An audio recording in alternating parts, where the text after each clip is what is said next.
Hey guys, it's Chance here with another battle report. Now one of our players we got here, TJ Myers. TJ, you want to tell the people what you're going to be playing? Today I'm going to be playing the Ovessa Star. Ah, yes, the Ovessa Star. As everyone knows and loves in competitive 40k right now. Now for those a little maybe unfamiliar with the Ovessa Star, you want to tell them what your big impact units are actually going to be in this army? Well, the impact unit is the Ovessa Star. It's essentially a Ovessa, which is an independent character Riptide, a buff commander, and Oshova, or Farsight, as everybody knows him. Yeah. Plus a burst tide with 2 shield missile drones. So you're pretty much talking about tides on tides. Yeah, exactly. Your whole army's about these guys right here? Yes. Pretty much? Yeah. They seem pretty good. Yeah. So plus there's another 2 ion tides for support. Exactly. So you think, we're playing the first mission out of the Nova packet, for those of you guys who don't know yet. How do you think that's going to affect you, if at all?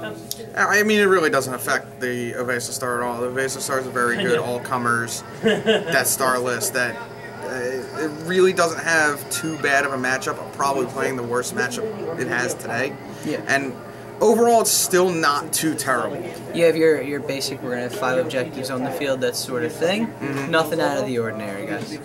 So, if you take a look at Rob's list, what you got to see, are you worried about anything in particular? I mean, obviously I'm worried about the Grab Centurions. If he happens to, for some reason, roll Gate of Infinity, or if he gets 4 up Invuln on them, or anything like that, then it would be a lot harder of a game. Yeah, definitely. It's one of those things where you talk about the Centurion Star. It's a newcomer to the 40k meta pretty much, but it's pretty dangerous. How do you see it coming out? What are you going to try and do? Are you going to try and thin out the herd? Are you going to target his troops? What do you think's your best plan of attack? Well, to start the game, first off, I need first turn. If I can get first turn, I need to get out there and I need to cripple the Centurion Star. I know he's got a Chapter Master in there to try and tank some of the wounds. He's got 5 Centurions, things like that. But otherwise, I just need to cripple the Star. Pretty much. Seems like you guys are just kind of going to butt heads, and whichever star wins. Yeah, pretty much. Wins. Yeah. Yep. Thank you, TJ. We'll see you out there. Yep. And we're here with Rob Fortin, our second player, another member of Team Stomping Grounds, and my personal gym buddy. Rob, you want to tell everybody what you're playing? Today I'm going to be playing a Centurion Star with it's Tigurius, a Chapter Master with like the Shield Eternal. He's on foot with Artificer Armor. It's a buff commander in there to give them the ignore cover and the Twin Link. That way I don't have to bother trying to roll with Tigurius. For troops, I got 2 10-man squads of scouts. I have a 5-man scouts in a storm, 2 Thunderfire cannons, a Riptide, 10 Kroot. What else is in that list? Your list. Scouts? Yeah. No, there's the scouts and then the Skyray actually. Yeah. It's something where that Graph Star, we all know it's pretty much going to be the most important thing in the list. So instead of asking you what your heavy hitters are going to be, like everybody else, what are you looking to do with it? Well, I got to roll my powers. Really hoping I can get Gate of Infinity, but I'm not banking on it. Yeah. So that's the Chapter Master's in there to try to soak some wounds. Try to move what I can. I got the Riptide in there to try to absorb some fire. Hopefully, make my opponent deal with them. But if I can get Gate of Affinity, which is what I really want, I can hopefully get first turn and then push the attack on him early before he can get any Nova charges up. For the 3-up Invuln, and then just try to take out the Ovessa Star as quick as possible. Yeah, it's something we've always talked about during these battle reports, is having mobility in your units, especially if they can't get across the field by themselves. You guys have to find a way to get them across the field. Now, as we said before, Nova first mission. Anything really out of the ordinary for you, or just kind of playing this one straight? Well, the nice thing I like about this one is the scoring every turn after the first turn. I totally plan on taking advantage of that. I got a lot of small scout units that can just kind of sprinkle on objectives and force him to try to shoot them. Nice thing about that is he's going to be focusing on the Centurion Star early to try to cripple it, which means that my first turn, hopefully I can get some guys out there infiltrating and whatnot, and just get 3 points right off the bat. There you go. It's one of those things where we always talk about troops being so important in 40k, especially right now. Most people are taking min units of infantry and that sort of thing, and they don't have many wounds to soak. So if you can get him to target something else, absolutely awesome for you. So, Ovessa. Man, he's scary. It's a scary unit. The Centurion Star is one of those units that can deal with it quickly. Yeah. Especially if I can get first turn, like I said. Yeah. If I can deal with it early, I'm going to try to take advantage of it. Otherwise, my goal is to probably try to pick off his single suits quickly, and then focus on troops and do my best to ignore Ovessa, actually, unless I find an opportunity where I can lay into him. Exactly. Sounds good. So what are you waiting for? Let's get to the battle. All right, guys. Hey guys, it's Chance here. And Jesse. And we got you another battle report here. Now what you see on the bottom side of your screen, that's TJ Myers deploying his Ovessa Star. Whoa. Not his Ovessa Star. Mine, Justin's Ovessa Star. All right. Literally, our list. Crossed my name out of it for Adepticon and put his name in place. Well, TJ's been hot lately, so we can see if he's going to pull this battle report out. Now, we got a few of them Riptides right there on the bottom. Now, what's TJ going to try and do for this deployment? So, TJ's playing against Rob, and Rob is playing Centurion Star with Tau allies. So, it's a star that still runs Tigurius, so it's able to gate. So, TJ's trying to play very cautiously, split his forces, kind of make Rob say, well, do I commit to killing the Ovessa Star, or do I commit to killing the Riptides? It's something where Rob has to kind of take that thing is... His Centurion Star is very mobile due to gate, but it has to commit itself to one side or the other. He also has to roll gate.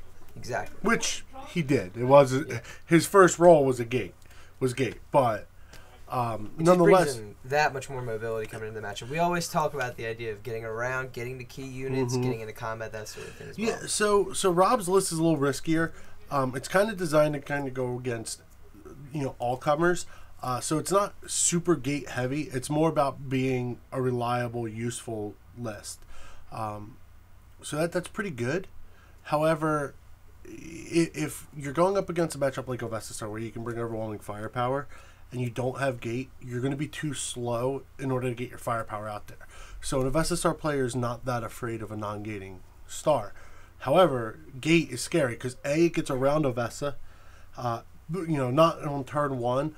But if he gets top of one, it gets brutal because you can't power up. And it's one of the things where we also talked about before. We always talk about troops and this sort of thing. And TJ really doesn't bring that many. Rob has a lot of small squads where you can kind of play the objective game as well. Well, TJ brings a lot of small squads as well. He actually brings 7 scoring units this table. Which is a lot more than a lot of these lists do. But it is all basically single crisis suits, which are great to hide. They are difficult to play with in the current meta. Or not current meta, excuse me, but in the mission catalog missions. This is the first mission catalog mission. Yep, standard deployment. Yep, so it's standard Dawn of War deployment, 5 objectives. You can either control at the end of the game for 3 objectives, or get an objective a point a turn for holding an objective starting at your second point. So you see Rob infiltrating up his crew, so they can kind of get to that middle objective. So it's top of turn 1. Funny thing, Rob seized. Rob seizes the initiative. And we've seen this a couple times in our battle reports. How key it is when you want to seize and you actually do. Exactly. So here's Rob. Rob goes off. He starts gating. So this is gonna be brutal because he's gonna be able to get off his gate and fire those Centurions before Ovessa can get up its 3 up and vulnerable. Now remember, those Centurions should only cause 75% wounds mathematically because the majority armor save is a 4 up because of all the drones. However, it's it doesn't matter if you don't have that 3 up and vulnerable save to kind of go along with it. Yeah, you're going to get brutalized. On top of that, he gates forward, it being a blessing. He chooses his order. He gates first, getting him in range for Misfortune, which he gets through to 4d6 Deny the Witch. That red burst tide in the back has a Talisman of Arthas Moloch, gives that and all friendly Tau models within 12 inches of 4d6 Deny. So it's Misfortune and there's a Graf Star in front of it. This is literally... If you could script out the worst opening for TJ, this would be it. Exactly. So that Gate Star literally lays in and completely kills the Ovessa Star in 1 round of shooting because Misfortune has to reroll successful saves. It's twin linked, ignores cover, has Monster Hunter. It doesn't need Monster Hunter rather because the Grav Amps, but still, regardless, it's devastating. Absolutely brutal. So it's one of these things where your key star, the thing that you're building your entire army around, is off the table before you really almost get to roll any dice. Correct. So what are you going to do? You have to come back. TJ's got to think on the fly. Well, okay, I'm down X amount of points in my army, a massive chunk. What am I going to do? So TJ tries to do what he can. He just focuses those Riptides in. Getting those Strength 8 Large Blasts that are AP2 on all those perfectly bunched up Centurions. It just causes a lot of wounds. It gets through to Chapter Master, who is on foot, still is shielded eternal, but he is on foot, so he can't be picked out easily. or shot around even. So TJ just puts wounds on and tries to again back up. You see he splits those riptides up, allowing him to have to choose a flank he's going to assault. And we see on Rob's turn, I mean, when you have such a big lead, when literally you didn't know this was going to happen, roll, seize, take out the Ovessa Star, what's he going to do? Is he going to try and snowball that lead? Is he going to try and pressure the objectives, or is he just trying to get the remaining riptides off the table? So he's clearly trying to snowball the lead. I mean, he brings his scouts and they outflank. Instead of coming in the backfield and just start hopping on objectives and kind of going, okay, well, now you have to start killing me, he's just bringing it all together. Like, those scouts are up to bolter fire, pressure TJ's things. He deep strikes into land speeder storm, dangerous close, and just starts moving around. He doesn't worry about gate this turn. You notice he did not gate his star. However, big thing is that Centurion in the front is his sergeant, and the sergeant's what gives him split fire. So it's something that we might take a look at later in the game. Now we can see right here some of the casualties being taken. Yeah, so TJ goes ahead and he kind of goes, okay, well, I don't really have much answer. So he interceptors. Interceptors land speeder storm, kills a couple of the scouts before Rob goes ahead and gets into his shooting. And we can see Rob's taking a few casualties, but at this point in time, he's just trying to get over there and press on TJ as much as he can. Takes the Centurion Star, tries to eliminate all the riptides that are left. Yeah, so he only fires at the one because he didn't bother gating. And again, that's TJ staying into a game and making a blowout into a game. He realizes, hey, I am really, really down, and just spreads his forces and goes, okay, well, you know, you can only minimize what he can kill one thing at a time. TJ's best thing he could have possibly done, in all honesty, would have been put his other riptide on the other side with the riptide, and then split up. That way there he has to focus on going completely after the gate star, or after the Ovessa Star, or the two riptides. So it's something where we see TJ here, he's getting some units in. He actually got 4 of the suits in from reserves this turn. Yeah, and he does what he has to do. He has to deep strike, essentially danger close. Yeah. He has double flamers on him. Those suits are really good at just sitting behind a wall and, you know, oh, you're going to charge me or pop out, flame something. But at this point, he needs to make something happen. He's going by the motto that you've heard us bring up, kill troops, win game. Yeah, which you can see he's dedicating a bunch of guys to that right flank. Exactly. So he's just going, okay, I'm going to try to kill what I can, troop-wise. And that's fine. Skyray comes in. You know, he did try to play the reserve game a little bit and reserve some things. You know, another thing he possibly could have done was, you know, in this particular matchup, I might start suits on the table if I'm going second and reserve my Ovessa Star. You know, there's a couple. It's one of those things where TJ went into this going, I'm going to have that first turn. I'm going to get everything I want. I'm going to get the invulnerable save up so I can get a little bit safe, that type of thing. It just doesn't happen. It's one of those things where you can't plan for it, but that's the variance that we always talk about. If you're going first, the Gate Star is probably a 60-40 matchup, depending on the quality of players playing it. 60 in their favor. You know, it's a unit that's designed to beat Tau in general, and so I mean you're playing in Tau Death Star. However, you know, you do have some advantages. Ovessa could stand on its head with 3 up invulnerables, and I mean you can ask Sereno when he plays his Gate Stars or his his Centurions. I mean, I've seen him cause 17 or 20 wounds to, and they just get tanked. Exactly, and it's like, okay, I fell too, you know, and that could be devastating. Yeah, you can get the hot dice every now and again. You can just lay into a unit, and those grab weapons cause tons of wounds, especially wounding against the armor. But sometimes not really working against the invulns. Exactly. So you know, it kind of makes it a playable matchup. Not a great matchup, but not a horrible matchup for Ovessa Star. I mean, TJ got unlucky, but he's doing the plays he needs to. So you see Rob, he's trying to counteract and go after the thing. Big thing here is Rob made a play mistake. He left his sergeant out front. TJ managed to kill the sergeant.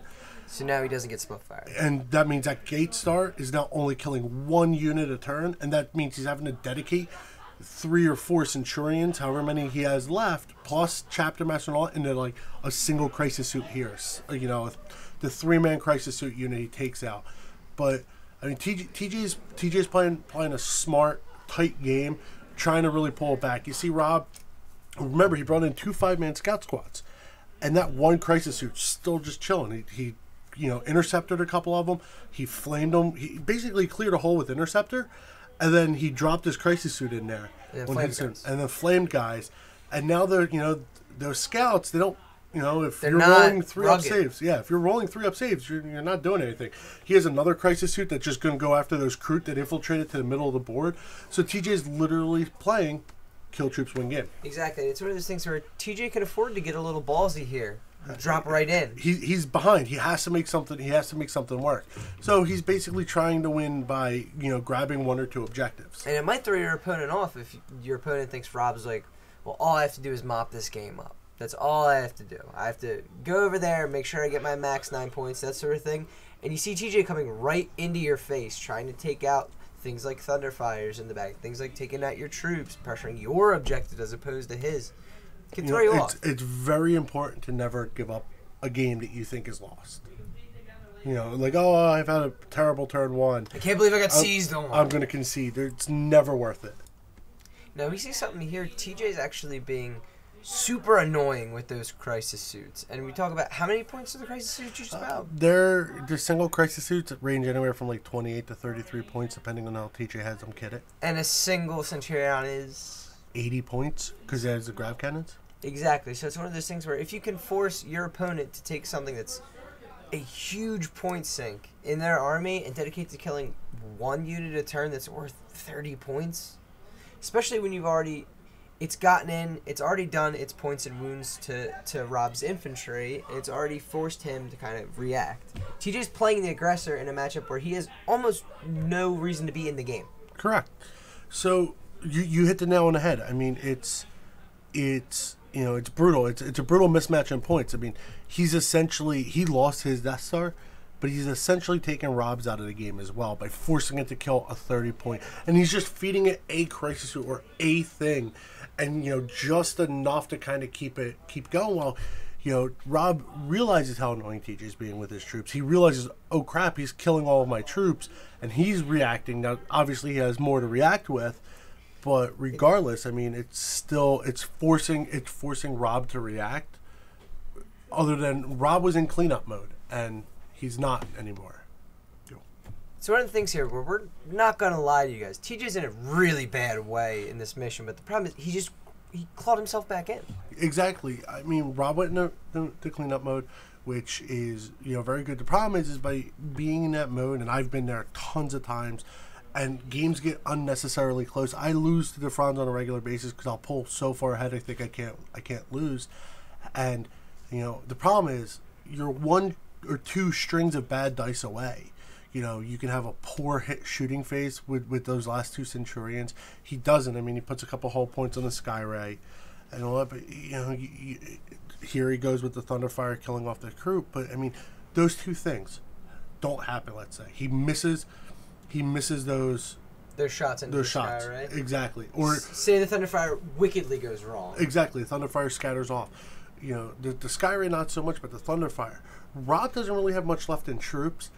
TJ's able to clean them up, and they both have scoring guys out of the center, and they both have scoring at the end of the game. Mm-hmm. So because they both have really weak troops, and they don't want their troops kind of hanging out in the open. So Rob's in close combat with his unit of troops, which means that Riptide's not getting shot. Mm-hmm. He cleans up he cleans up a bunch of the last of the troops and everything. Those 2 things happen. TJ now has the only troops left on the board. That are doing anything. The Centurion Star shoots, kills off the Sky Ray and everything. So I mean, you're really that close.